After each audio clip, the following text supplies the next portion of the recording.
Boa tarde, Docente. Boa tarde a todos. Meu nome é Micaela Manecas Gomes, sou estudante do ISCTEM e faço o curso de Contabilidade e Auditoria. Bem, hoje trago aqui, na cadeira de Contabilidade Financeira 2, na qual é ministrada pelo docente Abelhão Muxanga, um tema bastante interessante que é sobre as operações especiais. Muito bem, vamos para aquilo que é a estrutura ou o índice, do meu trabalho. Bem, aqui no meu trabalho, vamos encontrar, ou vou falar exatamente do conceito daquilo que é operação especial. Vou dar, uma pequena contextualização daquilo que são as operações especiais, o objetivo, basicamente tudo aquilo que engloba as operações especiais. Os tipos de operações especiais, que são títulos de crédito, ações, obrigações, consignações, abertura de escrita. Nesses tipos de operações especiais, eu deixei ficar aqui um exemplo, para cada um. Então, desde já, pedir a sua devida atenção. Bem, operações especiais correspondem a transações que, embora elas não façam parte daquilo que é o circuito normal de compra e venda de mercadorias ou de prestação de serviços, elas influenciam diretamente a posição financeira e patrimonial da empresa.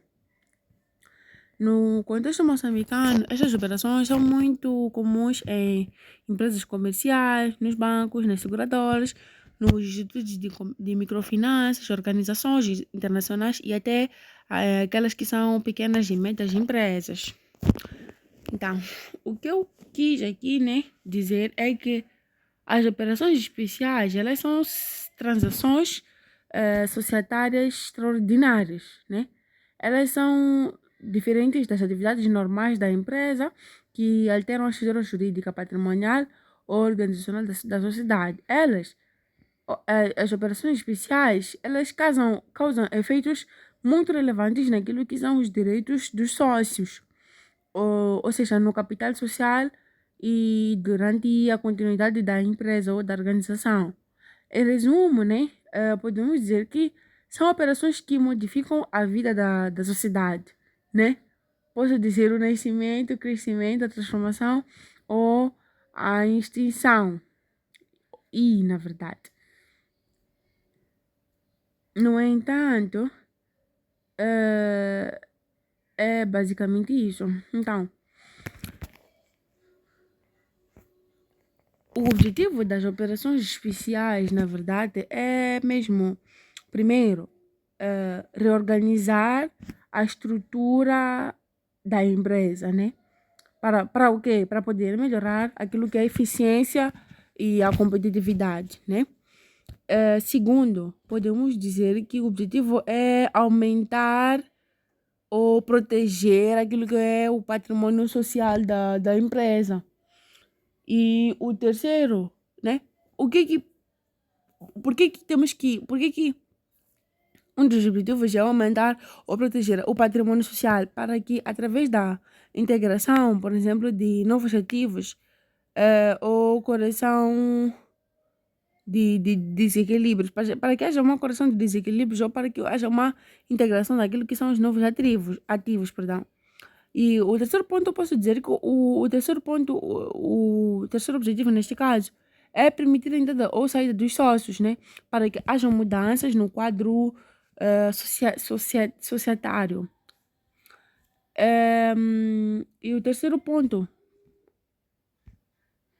então, o outro ponto, posso dizer que um dos objetivos também é adequar-se a mercados maiores, para que os agrupamentos venham a fortalecer a posição no mercado.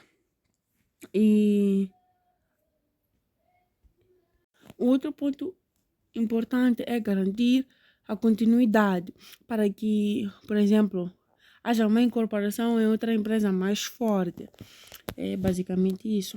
Não, passando nem para aquilo que é o mais importante, que é aquilo que são os tipos das operações especiais. Encontramos aqui títulos de crédito. Títulos de crédito são documentos que incorporam um direito de crédito em favor do portador, permitindo a sua transformação a terceiros.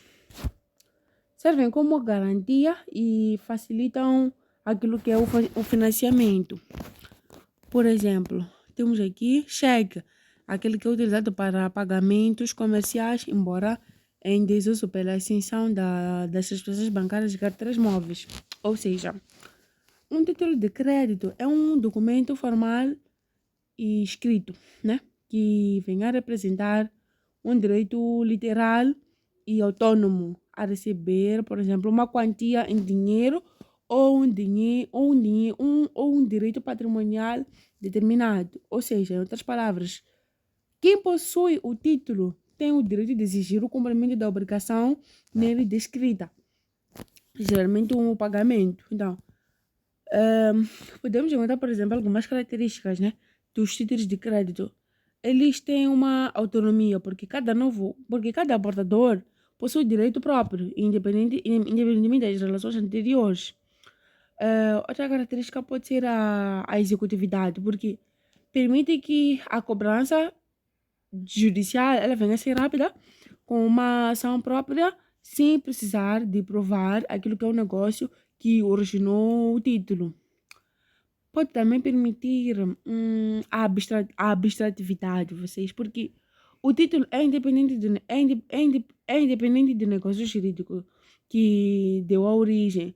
Por exemplo, uma nota promissória, que é o compromisso formal de pagamento, né? Pode ser cobrada mesmo que a venda que lhe deu a origem tenha problemas. Então, temos aí uma característica da, a abstratividade. E outra característica, vocês que me apareceu agora na cabeça, é a literalidade. O direito existe apenas conforme está escrito no título. O que não está escrito não pode ser exigido. Então, aí temos mesmo características daquilo que são os títulos de crédito. Então, como é que é o tratamento contabilístico? Aqui, estamos a dizer que quando a empresa recebe um título de crédito de um cliente, ele deve registrá-lo em títulos a receber. E quando a empresa emite um título a favor de um fornecedor, registra em títulos a pagar. Está muito claro. Então, vamos agora para um exemplo, né, daquilo que vamos a ver aqui. Exemplo, uma empresa moçambicana de materiais de construção recebe uma letra de um cliente no valor de 300 mil meticais. Então, pretende os lançamentos. Então, aqui, estamos a dizer que... Então, estamos a dizer aqui que o exercício que dizer diz que uma empresa moçambicana de materiais de construção recebe uma letra de um cliente. Aí, estamos a dizer que são valores que a empresa tem direito a receber de terceiros, né? Provavelmente de um cliente. Sim. Então, por isso que debitamos a conta de títulos a receber no valor de 300 mil em função daquele que vai receber o valor, que é a conta de clientes, no valor de 300, creditar no valor de 300 mil meticais. Ações. Ações representam cotas de participação no capital social de uma sociedade anônima. Quem compra torna-se acionista, torna-se sócio ou um acionista. Tem direito a dividendos, que é a parte do lucro distribuído, e pode ter direito de voto em assembleias, dependendo do tipo de ação. Ou seja, uma ação é um título que representa uma fração do capital social de uma sociedade anônima, né? onde o titular, que é o acionista, ele torna-se proprietário de uma parte da empresa e confere direitos econômicos, né, que são os dividendos, são os lucros, e direitos políticos, né? E as ações permitem que a empresa venha captar o capital próprio sem contrair nenhuma dívida. Então, algumas características das ações, eu acho que podemos encontrar como um risco, porque o acionista, ele vai assumir parte do risco do negócio e o lucro não é garantido. Então, temos uma característica. E também direito a dividendos, direito a lucros, porque a participação nos lucros, ela vai ser distribuída pela empresa. Então, é uma das características. Temos também, por exemplo, a divisibilidade. O capital social ele é dividido em ações que podem ter valores muito diferentes.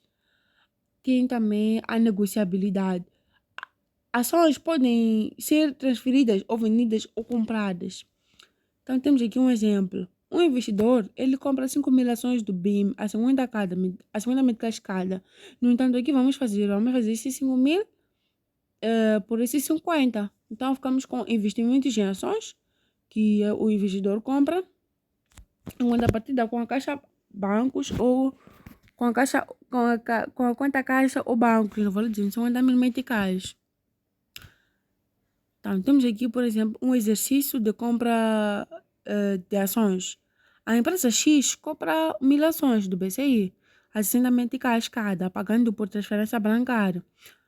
Pede-se fazer o registro contabilístico. A solução aqui é multiplicamos de 5.000 meticais pelo valor das ações, 60 meticais. Temos um valor de 60.000 meticais, então debitamos a conta de investimento em ações, que são o valor de 60.000, e creditamos os bancos, porque traz esse dinheiro de lá a pagar. Então agora passamos para aquilo que são as obrigações, né?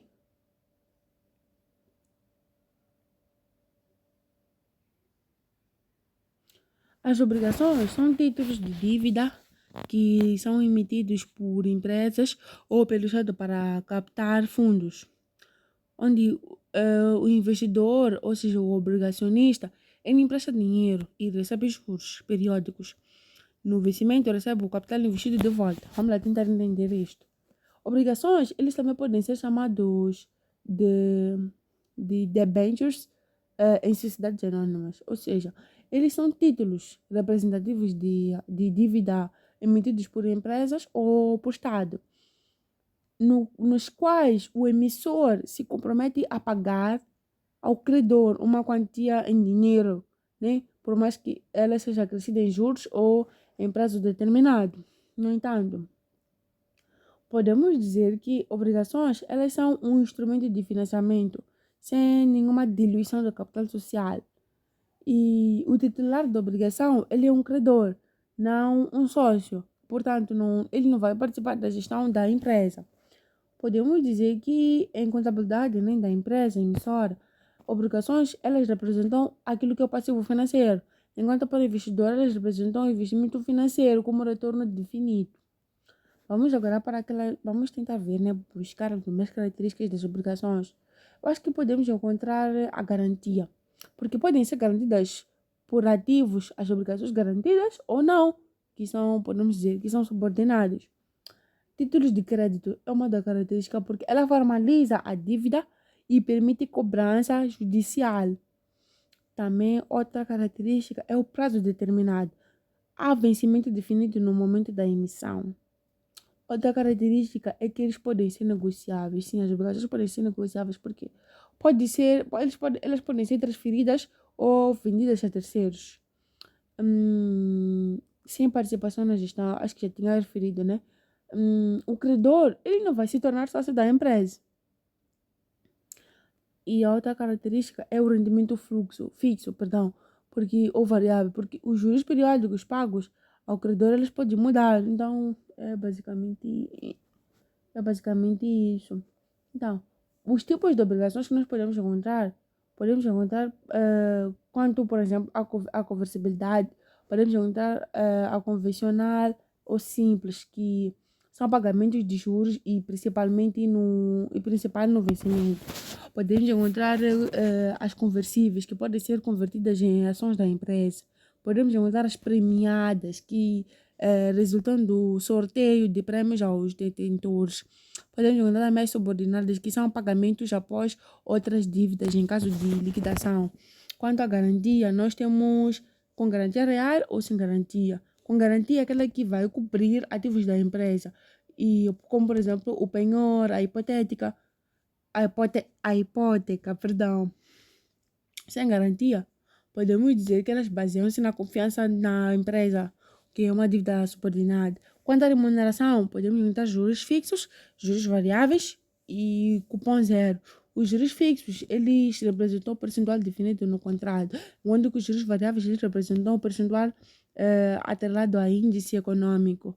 Então, é basicamente isso aí. Então, direitos e obrigações do credor é que eles recebem juros periódicos, recebem ou vendem a obrigação a terceiros, têm prioridade no pagamento em caso de liquidação da empresa, se elas não serem subordinadas. Então, mas também podemos encontrar alguns riscos, como a inadimplência do emissor. A empresa não paga juros principalmente, então isso aí é uma inadimplência do emissor. Riscos de mercado. O valor de mercado, por exemplo, pode cair antes do vencimento. É um risco. Também temos risco de taxas de juros. A taxa de mercado pode ser diferente da taxa fixa contratada. Então, isso vai influenciar. Temos aqui um exemplo. Uma empresa compra obrigações de tesouro do Estado no valor de 300 mil meticais, com juro anual de 12%. Então, aqui fazemos os 12% dos 300 mil. Então, debitamos aqui investimentos em obrigações nos 300 mil, que é o todo o valor, e em contrapartida com a conta caixa ou bancos no valor de 300 mil meticais. E em seguida, já quando nós vamos receber esses juros, é daí que vamos fazer o 12% dos 300. Então, ficamos com 36 mil meticais na caixa e bancos que vamos receber. Então, nosso banco vai aumentar. Como sabemos que os ativos debitam pelos aumentos e creditam pelas diminuições. Então, aqui, o nosso ativo, o nosso caixa, o nosso banco, eles vão aumentar o dinheiro. Então, temos o valor de 36 mil meticais. E os rendimentos financeiros porque vão diminuir, até porque é uma conta da 7 e 8, são rendimentos. Teremos aqui a acreditar no valor de 306 mil meticais. Então, colocamos aqui o histórico, que é pela compra de obrigações no Tesouro do Estado. Temos outro exercício. A empresa Z compra obrigações do Tesouro no valor de 200 mil meticais, com o juro anual de 10%. No fim do ano, recebe o juro. Então, pede 1. O registro da compra das obrigações. 2. O registro do recebimento do juro. A solução, o pensamento é o mesmo que de lá. Primeiro vamos fazer o lançamento de compra, né? Então, vamos debitar aquilo que são os investimentos e obrigações no valor de 200 mil meticais. E também vamos creditar, porque estamos a tirar dinheiro para comprar, então pagamos 200 mil meticais. Então, quando nós recebemos juros, já vamos fazer 200 mil pelos 10%. Então, ficamos com 20 mil. Então, como já tinha dito que as contas do ativo debitam pelos aumentos e creditam pelas diminuições. Então, aqui teremos a conta bancos a debitar no valor de 20 mil meticais e teremos a conta de 7 ou 8 a acreditar no valor de 20 mil meticais. Então, agora podemos passar para aquilo que são as comissões. Comissões, elas são é a remuneração que uma entidade recebe por intermediar ou representar a venda de bens e serviços de terceiros. Ou seja, a empresa não vende a mercadoria própria, mas sim em nome da outra. O rendimento da empresa é a comissão acordada, ou seja, a comissão é a remuneração paga a um agente ou a um intermediário por ele prestar serviços de intermediação, negociação ou venda em nome de outra pessoa ou empresa. Então, ela pode ser aplicada em vendas, em serviços, em seguros, em corretagem, em consignação e outros negócios comerciais. Então, a comissão ela não vai alterar o patrimônio da empresa diretamente, mas vai ser um custo ou despesa operacional. Então, as características que nós podemos encontrar, por exemplo, é a intermediação, porque o comissionista ele atua em nome de terceiros, não como proprietário do bem. E também podemos ter um percentual ou um fixo, porque geralmente ela vai ser calculada sobre o valor das vendas ou do serviço prestado. E também temos o condicional, porque, por exemplo, normalmente depende daquilo que é o sucesso da transação. por exemplo, se houve uma venda concluída, temos a natureza de despesa, onde para o consignante a comissão é considerada a despesa operacional.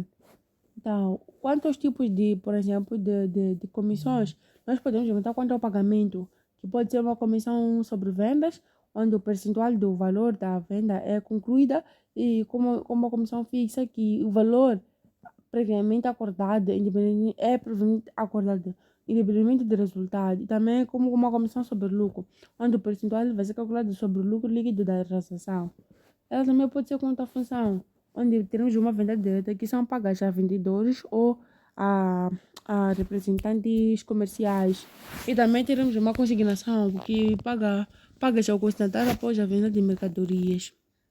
Então, contabilisticamente, temos aqui o vendedor, que é o comissário, ele registra apenas a comissão como receita. O dono da mercadoria, que é o comitente, ele registra a venda total, deduzindo a comissão paga. Temos aqui um exercício de comissão de vendas, onde temos a empresa de turismo de Moçambique Tours, vendeu pacotes de viagem para a empresa Airmoss no valor total de 200 mil meticais. A comissão foi de 12%. Então, pretende-se calcular e registrar a comissão recebida pela agência de turismo. Então, aí calculamos aquilo que é a comissão, que são os 200 mil pelos 12%. Então, temos 24 mil. Então, fazemos o registro. Então, ficamos com a débito, o cliente 41, aqui a conta do ativo debita pelos aumentos e credita pela diminuição. Nós temos 24 mil meticais, conta parte da receita de comissões, que no valor de 24 mil meticais. Então, agora passamos para aquilo que é a consignação. Na consignação, o fornecedor, que é o consignante, ele entrega mercadorias a um revendedor. Ele entrega mercadorias a um revendedor que só paga quando vender. O risco da mercadoria continua a ser do consignante até a venda. E o consignatário presta contas ao consignante e recebe uma comissão.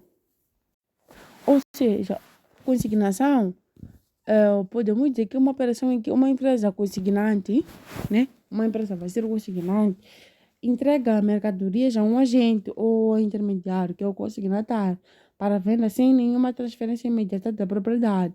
Então, a mercadoria permanece legalmente sobre a responsabilidade do consignante, da empresa, ou da organização ou da entidade, até ser vendida. Então, o consignatário ele vai receber uma remuneração, ou seja, uma comissão, apenas quando a venda é realizada. É aquilo que acontece muito quando temos por exemplo, aquele comissão, queremos vender uma casa. Então, procuramos sempre tem lá sempre um grupo de comissão. Então, a partir do momento que nós vendemos aquela casa, então, aqueles comissionistas, quando nós procuramos alguém, né, para arrendar a nossa casa, então, eles vão nos dar o dinheiro, né, porque eles aceitaram, gostaram da casa e tal. Então, tem lá um grupo de comissionistas que arranjaram aquelas pessoas ali. Então, a essas pessoas que foram arranjadas para... ou seja, estou a ficar baralhada. Tenho uma casa, estou a vender uma casa em Mapulene. Então, passo a vender uma casa, então passo a saber que tem os comissionistas, né? Que ajudam a procurar pessoas para arrendar ou comprar casa. Então, o que acontece? Esses comissionistas vão falar com aquela pessoa que quer comprar minha casa. Então, dizem, por exemplo, queremos 2 meticais. Então, depois já que eles pagam para mim. Então, mas eles pagam de forma adiantada. Então, quando eles pagam de forma adiantada, o que vai acontecer? Vai acontecer que eles vão dizer que nós queremos a nossa parte.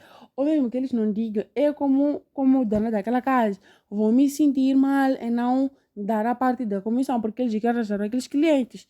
Então, essa parte de comissão que está-se a tratar aqui de consignação, perdão. Então, é isso. Então, em contabilidade, né? Em contabilidade, a consignação ela não gera nenhuma receita imediata para o consignante, apenas um ativo, mercadoria em consignação e posteriormente receita quando ocorre a venda. Então é basicamente isso. Mas, sim, é basicamente isso aqui. Então, passamos agora para aquilo que é a contabilização. O consignante, ele mantém a mercadoria. Em mercadorias em consignação até ser vendida. E o consignatário, ele não registra nenhuma compra, não registra como compra. Apenas vai reconhecer a comissão quando vender. Exercício sobre a consignação. A empresa Fazenda Verde, envia mercadorias no valor de 80 mil meticais ao supermercado de bom preço para serem vendidas em consignação. O supermercado vende tudo por 100 mil meticais com comissão de 10%. Pede o registro de contabilidade no consignado, Fazenda Verde. Então aqui vamos registrar a venda, que são 100 mil meticais, e a comissão de 10 mil meticais. Então, temos aí o valor líquido praticamente de 100 menos 10, como com 90 mil meticais. Então, os clientes, vamos, né, que é o consignatário, vai mesmo receber o valor de 100 mil meticais, mas as vendas serão também de 100 mil meticais. Mas as despesas, a débito, despesas serão no valor de 10 mil meticais. A crédito, os clientes que são os consignatários, no valor de 10 mil meticais. Passamos agora para aquilo que é a abertura de escrita. A abertura de escrita é uma operação especial em que uma instituição financeira, normalmente um banco, coloca à disposição de uma empresa ou pessoa o limite de crédito durante um determinado período de tempo para que essa pessoa ela possa vir a conformar ou conforme as suas necessidades.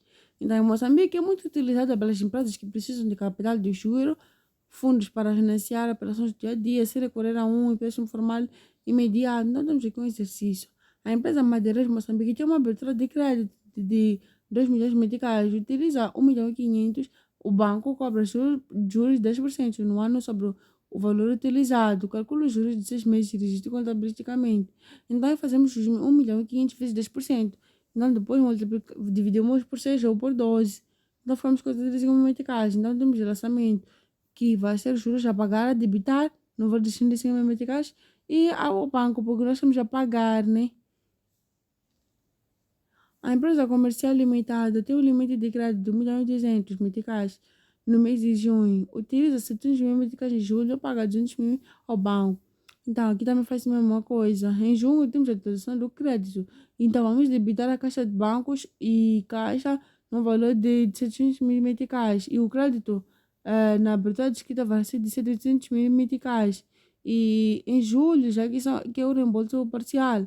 A débito, termos de abertura de crédito, onde 200 mil meticais e também o crédito que é, vamos creditar caixa e depósito à ordem. Então, muito obrigada pela atenção dispensada. Espero que fiquem bem e que Deus vos abençoe sempre.